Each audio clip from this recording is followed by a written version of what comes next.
My parents wrote, "Don't come to Nono's, dear. Only Mark's guests will be there." I stayed alone in my studio. But that evening, my sister called with a trembling voice. "Why did you hide this from us?" "Dad just saw the newspaper. And my name is Azalea de Mirai. I'm 30 years old. Exactly 3 days ago, my life changed in a way that no one, least of all my own family, could have predicted. At the time, I was living in a 20-square-meter studio in the suburbs of Paris, a place where humidity seeped into the walls and the noise of the ring road was my only lullaby. My phone, sitting on the cracked Wonka table that served as my desk, vibrated. The screen lit up, displaying my mother's name as she sorted. It wasn't a call. My mother never called me, unless it was absolutely necessary. It was a text message. A block of cold, surgical words devoid of any maternal emotion, like a sentence pronounced by an indifferent judge. "Azalea, you're better off not coming to the chateau this weekend for the golden anniversary. Your father invited the senator, the prefect, and the owners of Bordeaux's great classified cruise. It is an event for the elite, a celebration of our standing. Your presence, your sloppy attire, your lack of conversation, and your general appearance would make everyone uncomfortable. We have told the guests that you are ill and contagious. Do not ruin this crucial moment for your sister Dauphine and for the image of the family. Stay in Paris." I read the message once, twice, 3 times. Each word was like a razor blade cutting a little deeper into my dignity. My parents were celebrating their 50th wedding anniversary. It was the golden wedding, Saint-Emilion's event of the century. And I was an official guest. Rejected not because I had committed a crime, not because I had been violent, but simply because I wasn't bright enough, not sophisticated enough to be in the family photo. I looked up at my computer screen where complex lines of code were scrolling at breakneck speed, illuminating the dark room with a blue glow. If only he knew. If only they had any idea that the girl he had been hiding like a shameful disease was literally holding the future of the industry and their own financial survival in her ink-stained, dirt-stained fingers. Before I tell you how that night went from utter humiliation to the sweetest, most devastating revenge in our region's history, please take a moment to subscribe to the channel. It's completely free and goes a long way toward sharing these stories of justice that the rich and powerful would like to keep quiet. I want to know who's listening tonight and from where you're watching this. What city or country is it from, and what time is it where you are? Write it in the comments. I love reading your responses from all over the world and seeing how far my voice carries. Let's go back to that rainy evening. I was alone. Outside, the rain beat against the dirty window, blurring the lights of the city. On my phone, Instagram notifications from my sister Dauphine came, one after another, like stabs. She, the golden child, the chosen one, the princess. At 38, she still looked gorgeous, draped that evening in a gold haute couture dress, cinched at the waist, that was probably worth more than my rent for the last 5 years. Her story showed the grand ballroom of the Château de Mirella, a place I knew by heart but which now seemed to belong to another planet. Baccarat crystal chandeliers, inherited from a great-grandmother, shone brightly. Guests arrived in Maseratis, Rolls-Royces, and even private helicopters, landing on the immaculately mown lawn. Vintage champagne flowed freely from fine crystal glasses. I saw my father, the green ship's keeper, his face beaming with pride, his hand resting proudly and protectively on Dauphine's bare shoulder. My mother smiled beside them, wearing that expression of pure satisfaction, of social triumph that she had never, absolutely never had when she looked at me. "Look at this perfect family," read the caption of the photo posted by a local influencer invited for the occasion. French elegance, tradition, and modernity all rolled into one. I felt a ball of fire rise up my throat, burning my throat. It wasn't sadness. I had passed the stage of tears years ago. It was rage, pure, crystalline, fresh, cold and sharp as a diamond manand. They celebrated their heritage, their name, their prestige. But I knew that this heritage was a lie.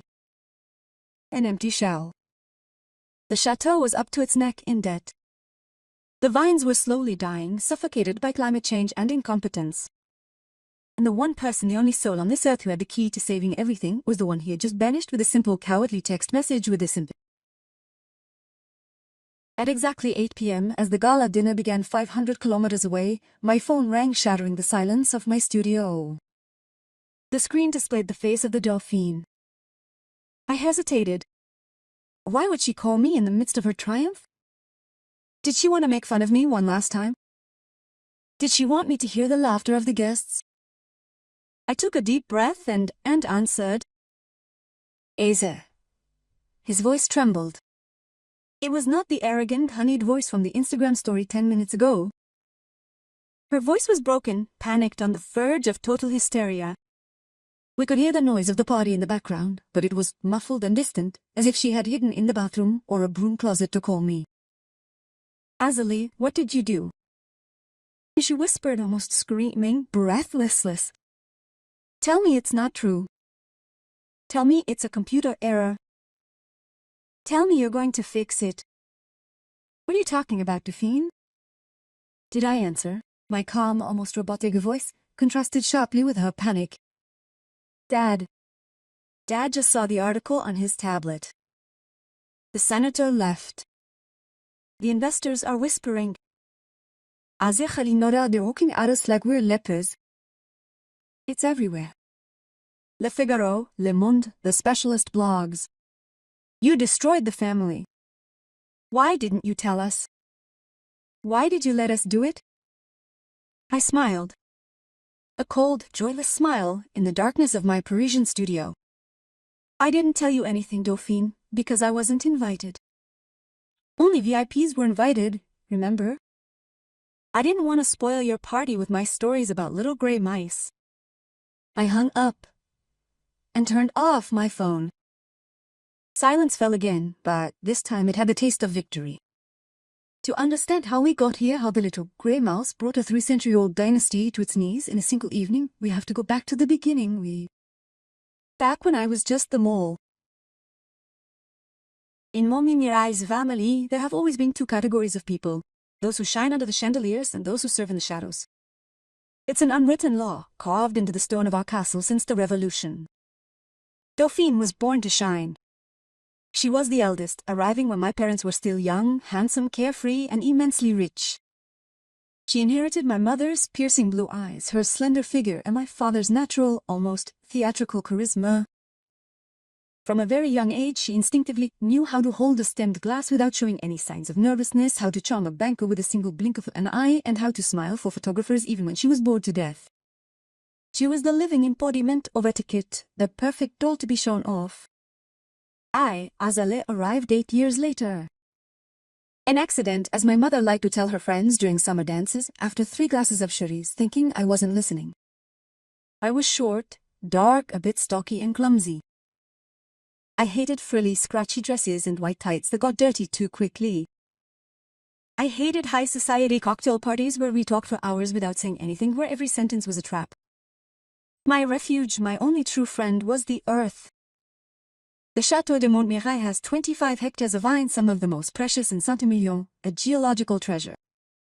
While Dauphine took piano, ballet, and horseback riding lessons, I spent my entire days from sunrise to sunset in the vineyards with Anselme, the old vineyard manager with callous unbeaten face and a sunbeaten face.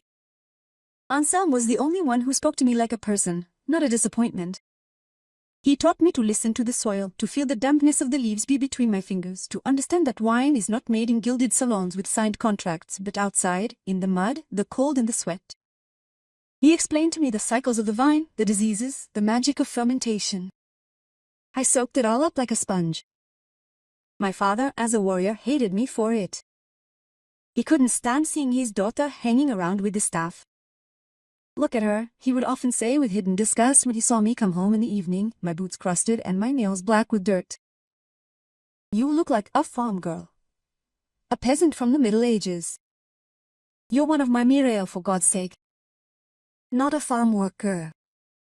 Stand up straight. He gave me a nickname that stuck to my skin like a curse, the mole.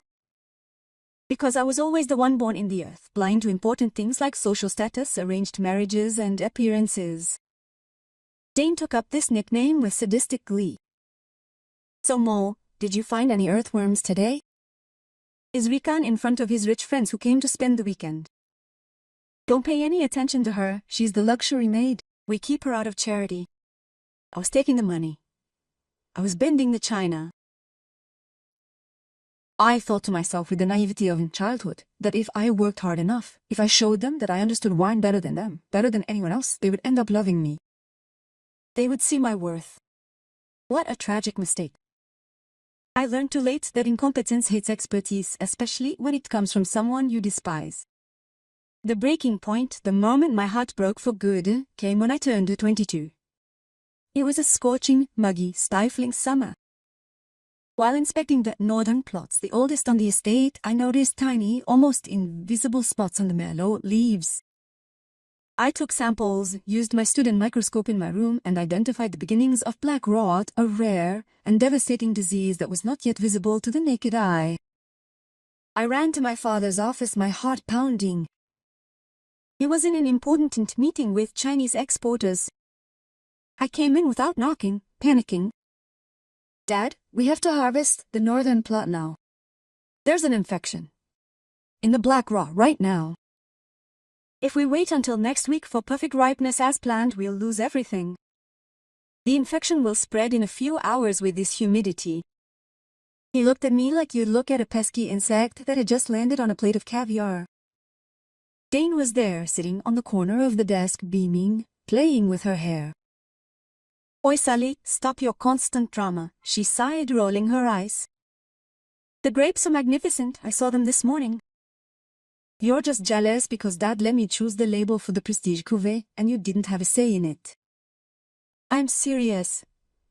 I insisted, my voice trembling. Look at the analyses. Look at the microscope. I held out my sheets of notes, my sketches, my evidence. My father swept my papers away with a violent wave of his hand. They scattered all over the expensive punctured carpet. Get out of here. You're bringing bad luck. Your student laboratory analyses are worthless compared to my wine grower's instincts. I've been making wine for 40 years. My ancestors have been making wine on this land for 300 years. A little girl who's never drunk a whole glass of wine isn't going to teach me my job. Get out of here. You gives us an account in front of the guests. He literally pushed me out by the shoulder. A week later, the rain fell. The heat and humidity caused the disease to explode exactly as I had predicted. In 48 hours, the northern plot was rotten. Black.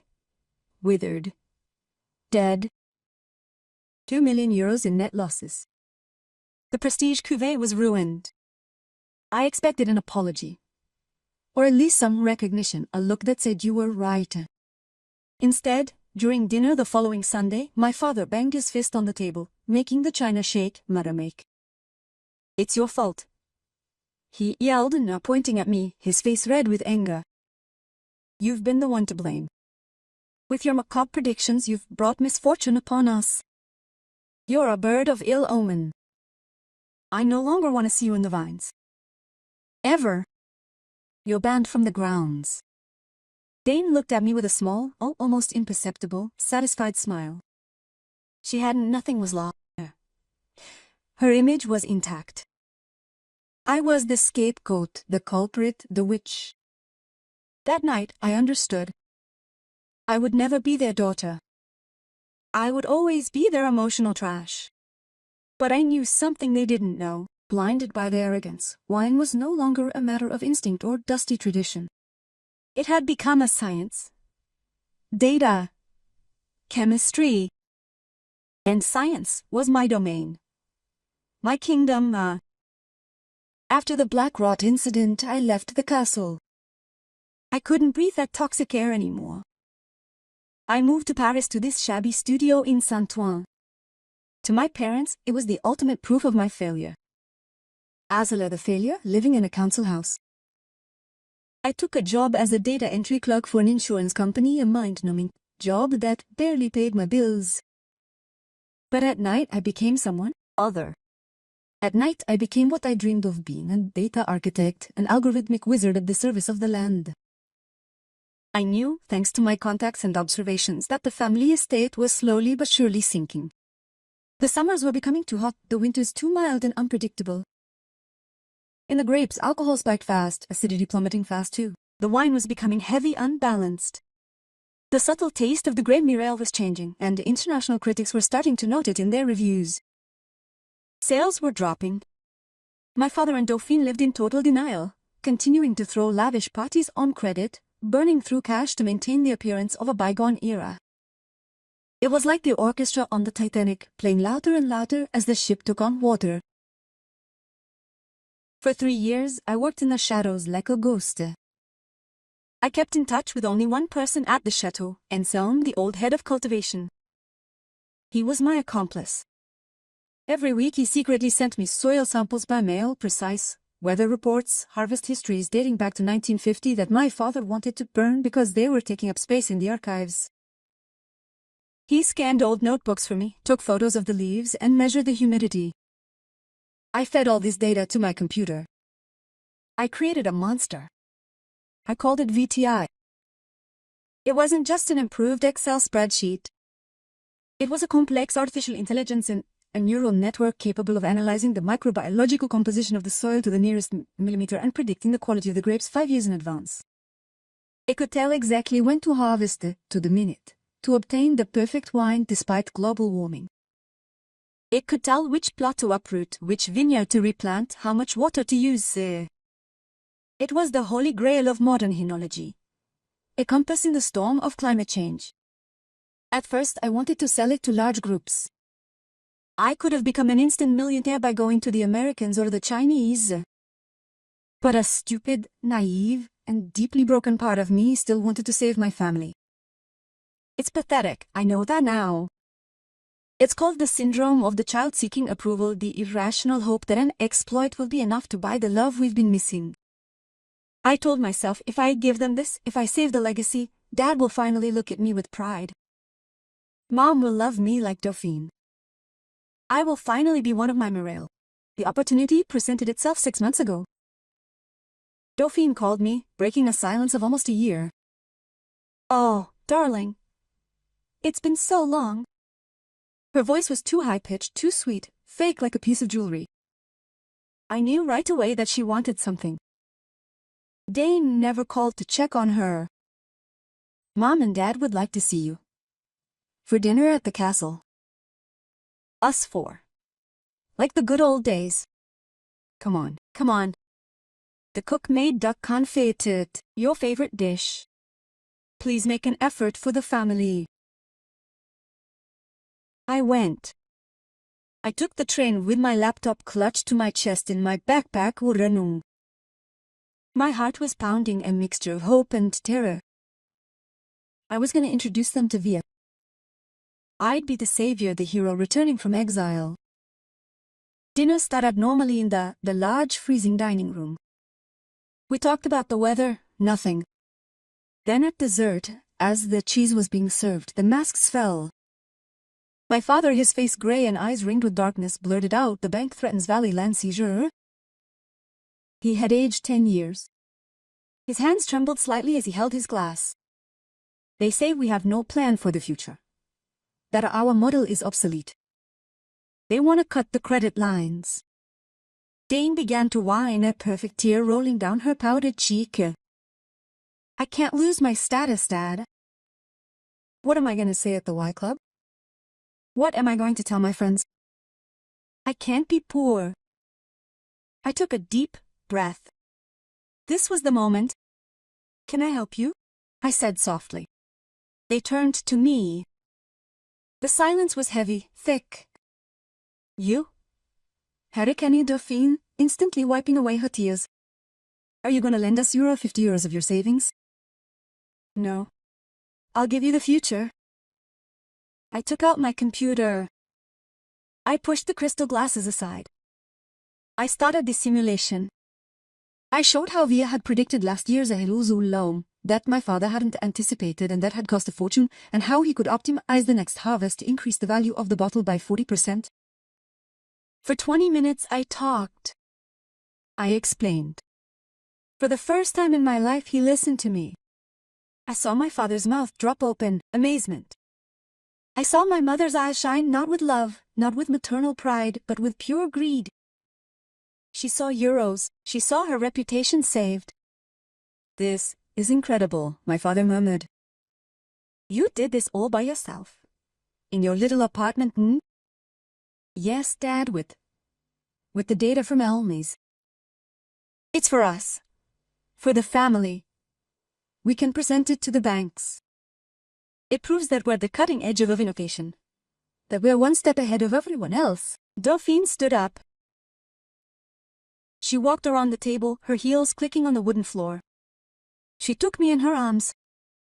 She smelled of Chanel No. 5 perfume and lies. "Oh, little sister. You're a genius. We're saved.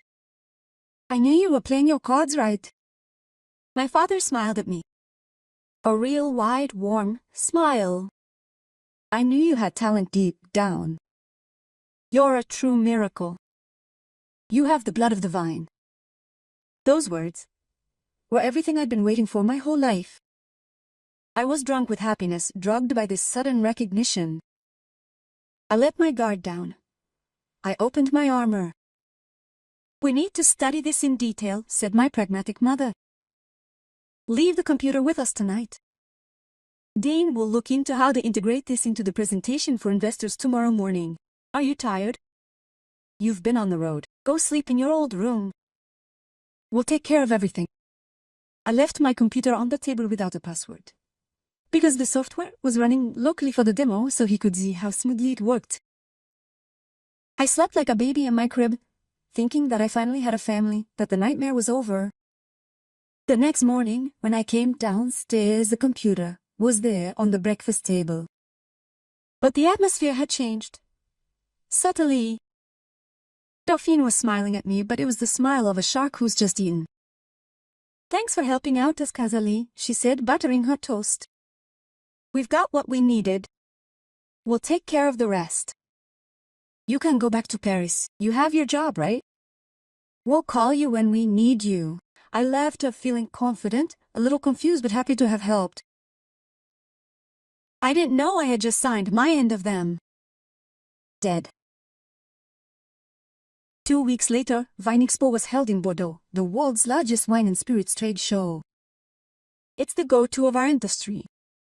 I had taken a day off work to go, hoping to see my father present our joint project, maybe even call me on stage with him. I didn't have a VIP badge, so I snuck to the back of the main conference room, standing behind the journalist cameras, my heart pounding with anticipation. The lights dimmed. Dramatic orchestral music blared. Dane walked on stage. She was stunning, headset in her ear, dressed in a crisp white suit, walking like a Steve Jobs of haute couture.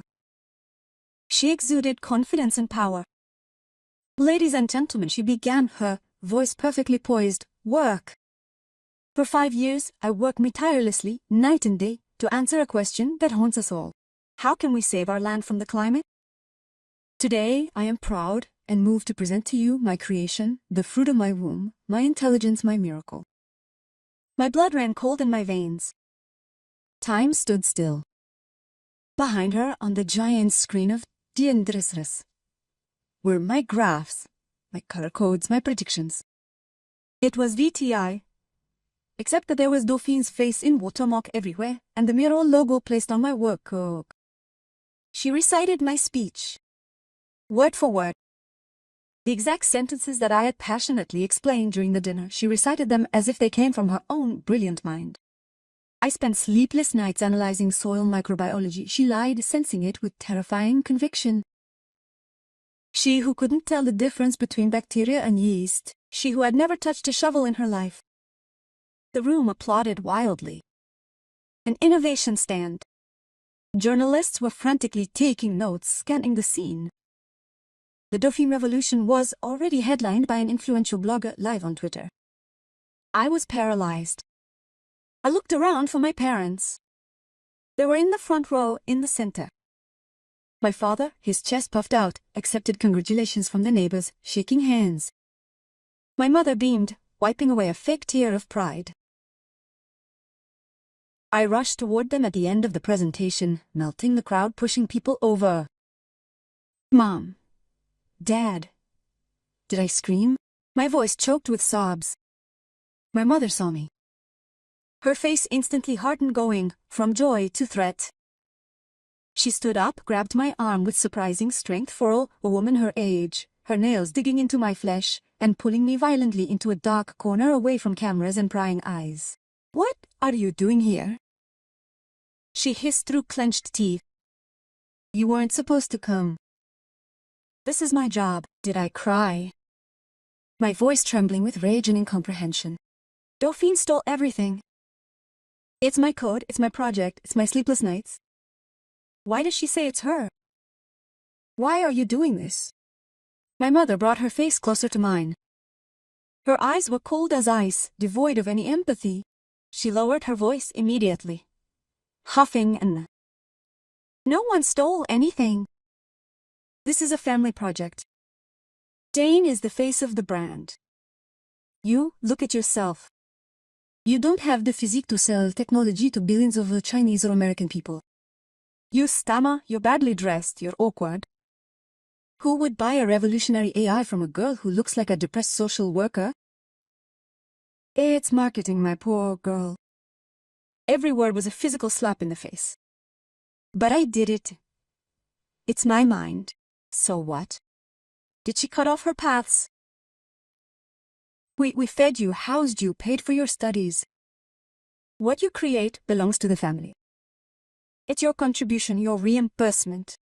For once, when you're useful for something, don't ruin it all with your petty selfishness. Now, go home. Disappear. And if you cause a scandal, if you talk to a journalist, they'll say you're psychologically unstable. We have medical records, we'll make up stories. We won't believe a word you say. After dropping my price list, she smiled at the photographer, carefully adjusting a strand of hair as if nothing untoward had occurred. Far off, Dauphine, holding champagne, laughed at the bank. I witnessed it. She saw me. Our eyes met.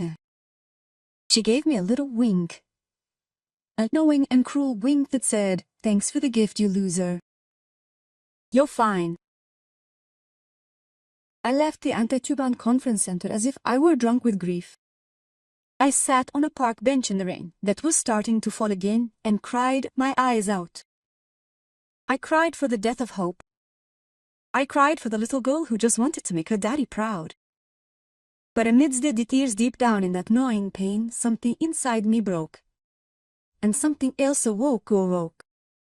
A new coldness. A steely determination. He thought he had won. He thought I was weak, isolated, helpless. But they had made a fatal mistake, an amateurish, technical error. Dane had copied the application that was on my desktop. The interface. The graphics. The visual demo. But Leah's brain, the complex source code that allowed the machine to learn and adapt, was not on the computer. It was hosted on a secure cloud server to which I was the only person in the world who had the access key to. What he presented to the world was an empty shell, a beautiful red Ferrari with no engine under the hood. And I was going to wait for the perfect moment, the most painful moment for them to point it out. Tell me in the comments, if your own sister had stolen the life of your life and your parents applauded her while threatening you, what would you have done in my place? Would you have forgiven in the name of the sacred family, or would you have sought total revenge? I read all your answers. I need to know if I am the only one who thinks like this. A week after Viens Expo, while I was still thinking about my pleasures, I received a registered letter with acknowledgement of receipt. Not a letter of apology, no. A letter headed by the Mosmer Georges law firm in Bordeaux, Master of the Cross, the family's long-standing lawyer. I opened it in my kitchen, my hands trembling. It was a contract. An NDA confidentiality agreement, retroactive and a total irrevocable transfer of intellectual property rights.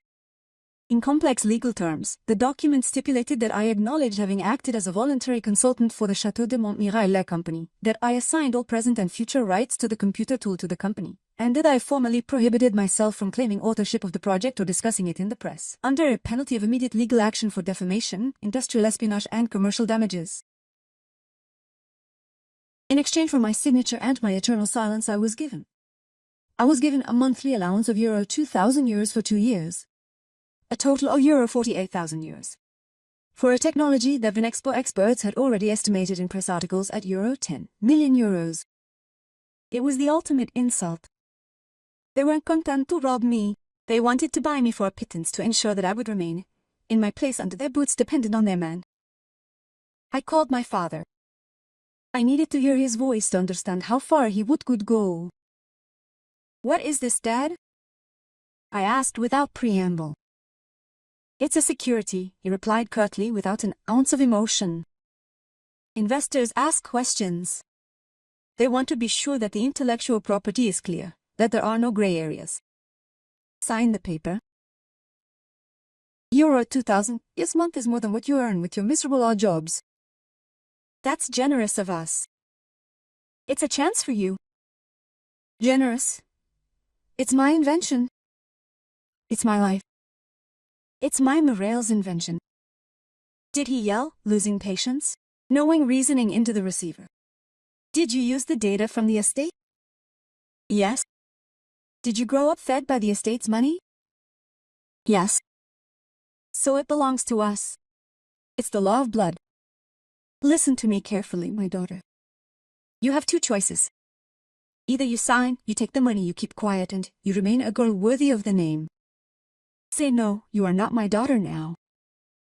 I will cut off your support. I will officially disinherit you from our land, and I will make sure that no one in the wine world ever hires you. I am fighting for my millet. I have a long arm. I can break you. Don't test me. The silence lasted 10 seconds. 10 seconds where I mourned my father. Very well, I said softly, in a voice I didn't recognize myself. I will not sign. So you're dead to us, he spat before abruptly hanging up. I looked at the contract on the table. I took a lighter. I set fire to the corner of the page. I watched the paper burn, the flames licking sessions and prohibitions, and I let the black ash fall into my sink, swirling in the dirty water before disappearing into the sewer. I was no longer their daughter. I was free. And a free woman with nothing left to lose is the most dangerous creature on earth. The next day, I made an appointment. Not with a lawyer. It was useless against their legal army and their million. I made an appointment with the sworn enemy. There is a company that my father hates more than anything in the world, more than the middle class or the luxe vin gris. An international luxury conglomerate run by a visionary, modern and ruthless CEO, Alexandre Valmont. My father called him a barbarian and a vandal because he was buying up dusty old chateaux to modernize and turn them into money-making machines. Luxwin had been trying for years to unlock the secret of the Saint-Emilion terroir, but old families like mine blocked their access. I sent an encrypted email directly to Valmont's personal address, which I had found using my computer skills. The subject line was simple. I own the engine and the keys to the Ferrari that Mofmi Miro is trying to sell you. Hours later, I was sitting in a glass office on the 40th floor of a tower block in La Défense. The view of Paris was breathtaking, far from the mud of my vineyards. Alexandre Valmont was opposite me. He was young, in his 40s, elegant without being ostentatious. He had seen Dauphine's presentation at Vine Expo. He was skeptical. Your sister sells dreams, Miss Dinon Miral, he said, folding his hands. She speaks well, she's pretty. But my engineers looked at the images of her demo. They say it's flat. It lacks depth. The numbers seem too perfect. That's normal, I replied, placing a black USB key on the white marble table. She only has the bodywork, the graphical interface, and some images. Here's the engine. The real code. With the full machine learning on 70 years of real climate data, What she has is a video game. What I have is a weapon. I plugged in the key. I launched my own demo on her giant screen. I showed what Dauphine couldn't do. Real-time simulations, predictive analysis of soils down to the nearest square meter, the system's ability to learn from each new rainfall, each ray of sunshine. Valmont remained silent for a long moment, watching the data scroll by. Then he smiled. A predatory smile that comes from find an easy, juicy prey. That's brilliant, he murmured. That's exactly what we need to dominate the market. How much? I don't just want money, I said, sitting up straight in my chair. I want a position. I want to be the director of innovation. I want my name on the patent. And I want the announcement of our partnership, the announcement that Luxvin owns this technology, to be made at a very specific time. When? The evening of my parents' golden wedding anniversary. That Saturday. At 8 p.m. sharp. Valmont burst out laughing. A loud, hearty laugh. I like your style. Let's sign. We signed a contract that day. 50 million euros the acquisition of VTI technology and 5% of the shares in Luxvin's technology subsidiary, which guaranteed me a lifetime income. In one signature, I had become richer than my parents had ever been, even at their peak. But money was just a tool. The real goal was justice. It was to see their faces when the house of cards collapsed. The months that followed were strange, surreal. I was living a double life. Officially, I was the exiled black sheep, living in my council house, ignored by everyone. My parents no longer called me, convinced that I had fallen into line or was sulking in my corner. Dane paraded in magazines telling everyone how her invention would revolutionize the market. She was on the cover of her challenge. She based fundraising on mere hope. The banks, seduced by the name of Montmirail and the media hype, lent millions to modernize the castle in anticipation of the deployment of the technology. They bought stainless steel tanks, redone the roofs, ordered drones. All this on credit secured by the supposed value of the software. What he didn't know, what he couldn't have known, was that without my server access, Daffin's software would stop working as soon as it tried to process real data. I had programmed a logic bomb, a hidden piece of code. The moment it attempted a complete analysis, the system would lock up and display a message that I had carefully crafted. For my part, I was working secretly with the Valmont team. We refined the product, making it even more powerful. We filed the patents in my name, with priority proven by my server logs dating back 3 years. I also contacted Mrs. Pisson de Valois. The critic became the most feared and respected in France, the lady of the vineyard. I showed her the truth. I showed her the evidence of the theft. She was outraged by my sister's prank and my parents' dishonesty. She agreed to write the exclusive editorial that would accompany our announcement, an article that would destroy their professional reputation. The week of the golden wedding anniversary arrived. The excitement in Saint-Emilion was palpable, electric. It was the event of the decade. All the elite were invited. Ministers, actors, captains of industry.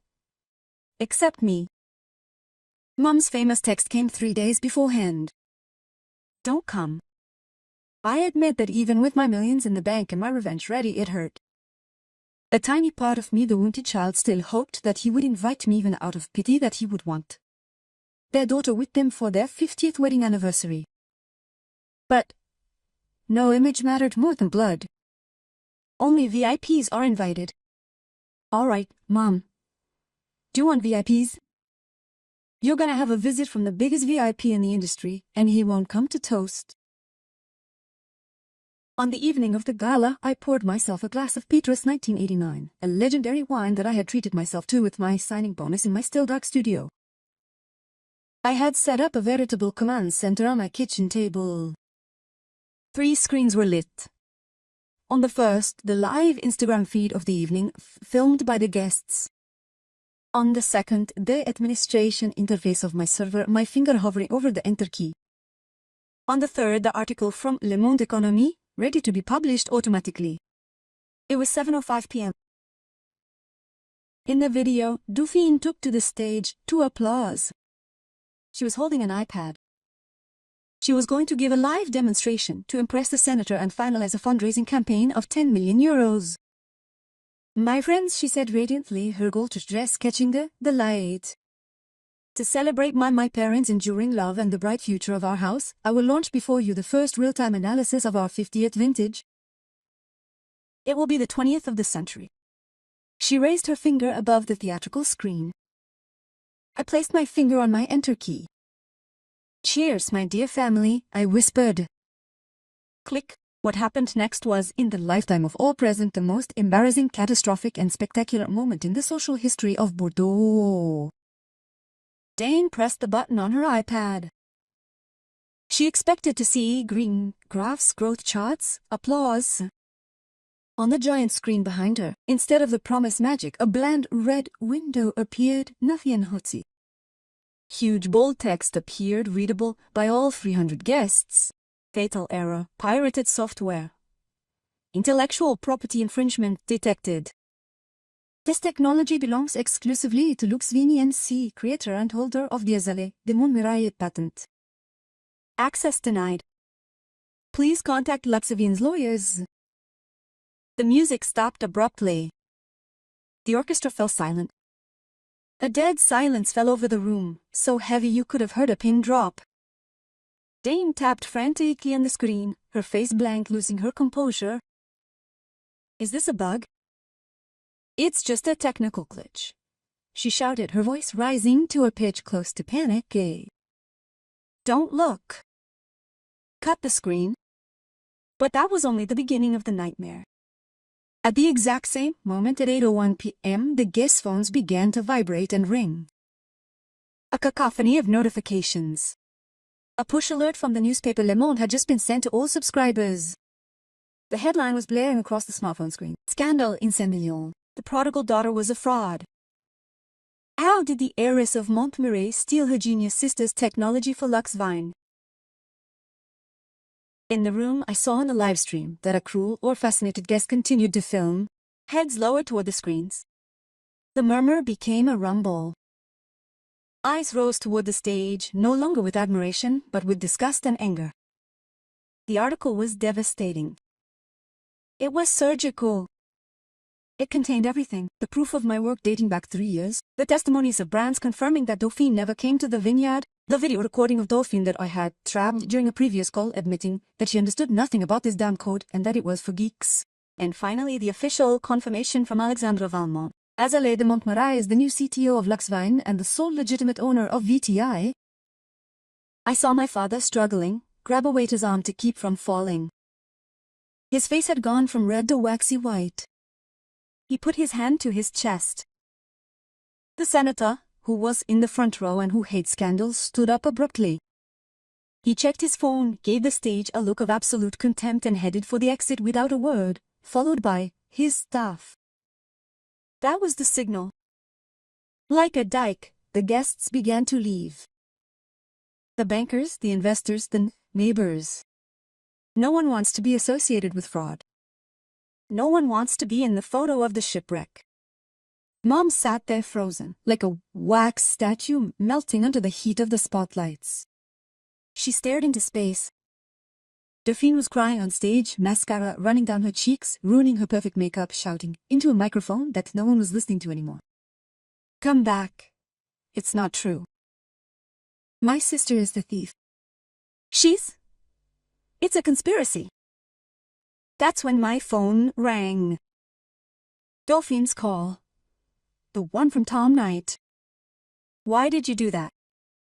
I put this. You ruined everything. My answer was simple, calm, and terrifyingly clear-sighted. You wanted to be in the spotlight. Dauphine, I gave you the biggest audience of your life. Everyone is watching you now. Enjoying yourself. This is your moment of glory.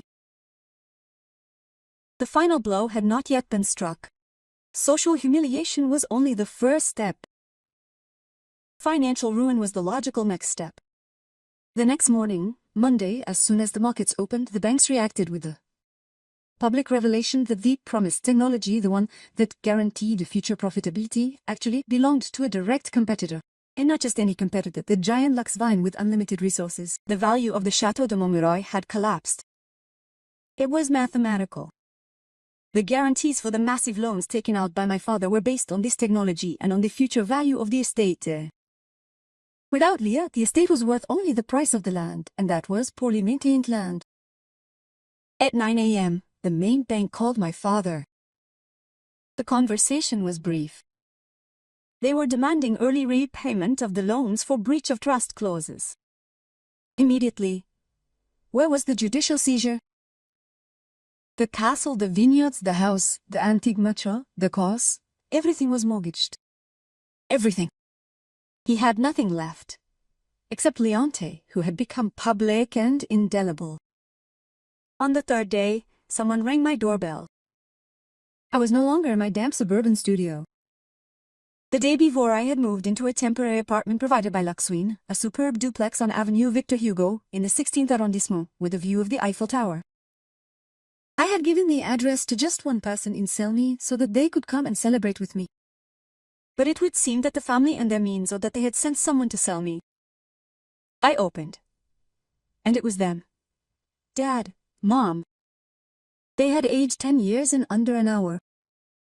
My father, usually impeccable, had a wrinkled shirt, a wine stain on his collar, and the glazed eyes of a man who hadn't slept all. He was leaning on a cane I didn't recognize. My mother, without makeup, her hair hastily pulled back, looked tiny and hunched over. They came in without waiting for an invitation, looking around with a mixture of shock, envy, and incomprehension. My apartment's luxury stunned them. "Is this where you live now?" My mother asked, her voice weak and almost inaudible. "It's temporary," I replied coldly, standing with my arms crossed, waiting for my permanent home to be ready. "What do you want? Why are you here?" They sat on my beige velvet sofa without asking permission, as if they were still at home everywhere. "Azalea," my father began, his voice trembling, searching for words. "We lost everything. The bank is foreclosing on the castle next Monday. The bailiffs came this morning to take inventory. Dauphine is having a nervous breakdown. She is hospitalized in a private clinic. This morning V's account, her fiancé, broke up via text. He doesn't want to marry a fraudster." He paused, looking me in the eyes, waiting for me to get emotional, for Syl's little girl to resurface. I remained unmoved. My heart was like stone. "It's sad," I said. But it was to be expected. We reap what we love each other. Dad, did you teach me that about the vineyard? No. My mother burst into tears. Loud sobs. "How could you be so cruel? This is your sister. This is your childhood home. This is your ancestors' legacy. We're gonna be homeless. We'll become a national laughingstock." She threw herself at my knees, grabbing my pants. It was a pathetically surreal scene. The great Quitty of my Marais, who never knelt before the mole. "You have money now, Azalea. We know it. Valmont paid you millions. We read the newspapers. You can buy back the debts. You can save the castle. We'll put everything in your name if you want. We'll give you the management. But don't let your family end up like this. Please save the honor of the name." "In my name," I repeated softly. "Like the project you put in the name of Dauphine? Like the patents?" "We made a mistake." My father cried in despair. "We admit it. We were blind. You're the only one with talent in this family. You're the true heiress. We backed the wrong horse. Forgive us, my daughter. We love you." I looked at these two people. I searched their faces. I searched for an ounce of love, a spark of genuine affection in their eyes. I saw only fear. Fear of poverty. Fear of losing their status. Fear of ridicule. They still loved me no more. They just needed my checkbook. They needed the mole to dig a hole and pull them out of the. If I saved them now, I would become their things again. They would take control back, little by little. That's the nature of toxic people. They drain you to the last drop. I stood up. I went to the front door and opened it wide. "You're right," I said in a firm voice. "I am the true heir. But not to your name. Not to your lies. I am the heir to my own talent. To my work." "Azalea," begged my mother. "Get out. You are not VIPs here. You are not invited to my home." He couldn't say, "You won't do that, father.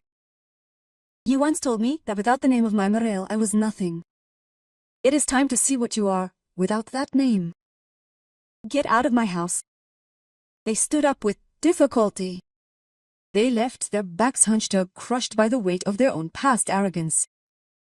I closed the door behind them. I did not cry. I breathed. For the first time in my life, the air tasted pure, without bitterness. A year had passed since that fateful night. My Muriel's castle was sold at a court auction. And guess who he bought it? No, not me. I didn't want it. Too many ghosts, too many bad memories within its cold walls. It was Lux's vine that he bought for a song. Alexandra Valmont gave me free rein. They turned it into a global research center for wine and artificial intelligence. I run this center. It's my kingdom. I kept the vines because the land is innocent. But I had the mean manor house razed, the one where I had suffered. Instead, we built an ultra-modern laboratory made of glass and sustainable wood, integrated into nature, open to the world. I rehired Selmy. He's now head of operations with a salary he never imagined and a team of young agricultural engineers under his command. We make the best wine in the region, an intelligent, respectful wine that sells for a fortune all over the world. My parents live in a small, damp room in town not far from the train station. They live on their meager pension. They're no longer invited anywhere. Their high society friends, the ones they sacrificed everything for, abandoned them as soon as the money disappeared. That's the loyalty of the elite. When you have nothing left to offer, you no longer exist. Dane has just left the clinic. She tried to become a beauty influencer, but the comments under her videos were merciless. She's the thief who makes the code a fraud. She had to delete her accounts. I heard that she now works as a receptionist at a car wash in the provinces, far away from the vineyards and luxury. She wears a polyester uniform and smiles at customers who don't know who she is. I sometimes see them at the Saint-Emilion market when I come back to visit the lab. He lowers his head. He doesn't dare look me in the eye. He crosses the street. Shame is a much more effective prison than any bars. I'm still the mole. I still run my hands through the dirt. I still wear jeans and I still don't like social gatherings. Except that now the earth belongs to me. And the boots I wear are custom-made creations made to walk on the debris of the past. I have learned a valuable lesson that I want to share with you. We do not choose our family, it is true. But we choose when to stop suffering for them. Blood does not justify abuse. Respect is earned, it is not inherited. And revenge is a dish best served not cold but iced, accompanied by a large crumeli that you created yourself with the sweat of your brow. I have one last question for you, my friends, before I leave you. Some in the region say that I was too hard. That I should have helped my elderly parents after all, because they are family and we do not abandon our loved ones. Others say that I did exactly the right thing, that it was necessary karmic justice. And you? If you had the power and the money, would you have reached out to those who have spat on you all your life, Would you have saved those who tried to destroy you? Tell me honestly in the comments. I can't wait to read your verdict. If this story touched you, if it gave you strength, give it a thumbs up and share it with someone who needs to hear it. It helps the channel grow immensely. And most importantly, never forget, your worth does not depend on the opinions of those who don't deserve you. Build your own empire. See you soon for a new story.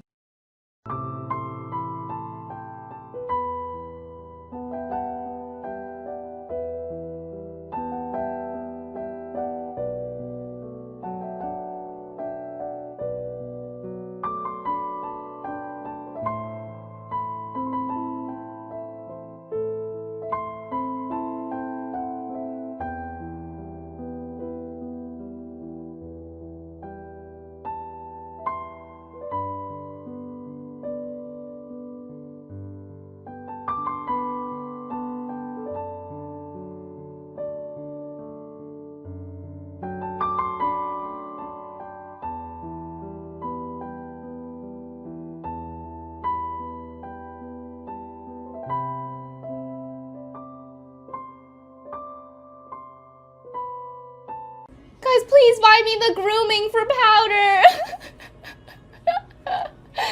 Oh, hell nah. That's not even, that's 100% all powder fur. Oh my god. I don't even know. That looks like it. I'm just gonna keep it in there, you know? Make another doll with it. Another doll? Okay. Does it start? Oh my god, it starts! Oh my god, it starts! Yeah, girl needs grooming ASAP. I know! Hold up.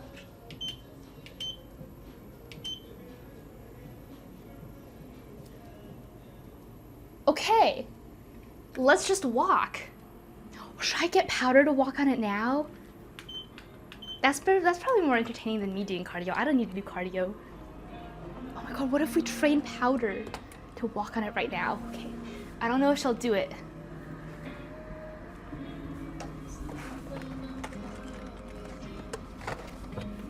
I just don't know what to do. Even powder is shocked you're doing cardio. Catwalk? Yes. Now taking bets for how long before mana gives up? Probably 5 minutes. It won't even open. The treat won't even open. Oh my god. Sometimes I smell this cat food and I'm like, I want some. I wish I were a cat. It smells so good. Don't think I realize, can't you tell? Okay, I'll just cut it. Oh shit. What's the question marks for? Powder, come here! Oh my god. Yeah, I don't need a video if I can just show you guys now. Holy fuck.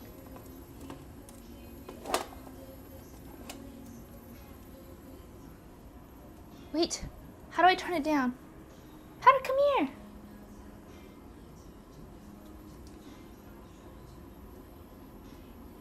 No! Wait, what if I like put her on it? It's okay.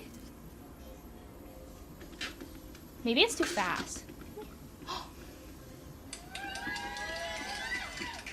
Oh shit, it's too fast. Thank you for the gifted peso! W sub. I mean, W gifted. She looks so worried. I think it's too fast. How do I turn it down? Okay, I made it slower. How do I? Let me move this. Pour powder. No, she's excited. She's happy to be here.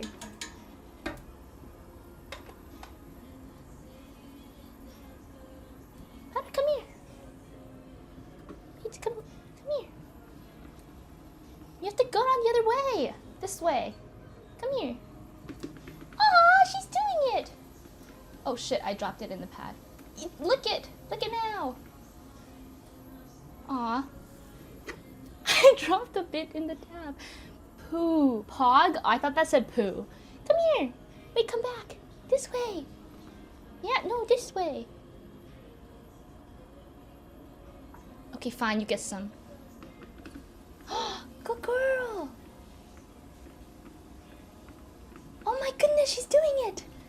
Wow. Okay, fine, you get some. Fine, you get some. Good girl. Oh my god, I'm gonna make a TikTok account for her. And her biggest inspiration is gonna be that black cat that treadmills and to bomb-ass music. I think the cat's name is Oliver or something. Come here. Oh my goodness. No.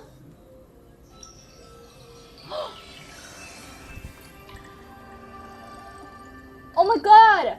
Who? Golden, thank you for the sub. I appreciate the sub. W sub. Oh my god. The blood's rushing to my head. Good girl.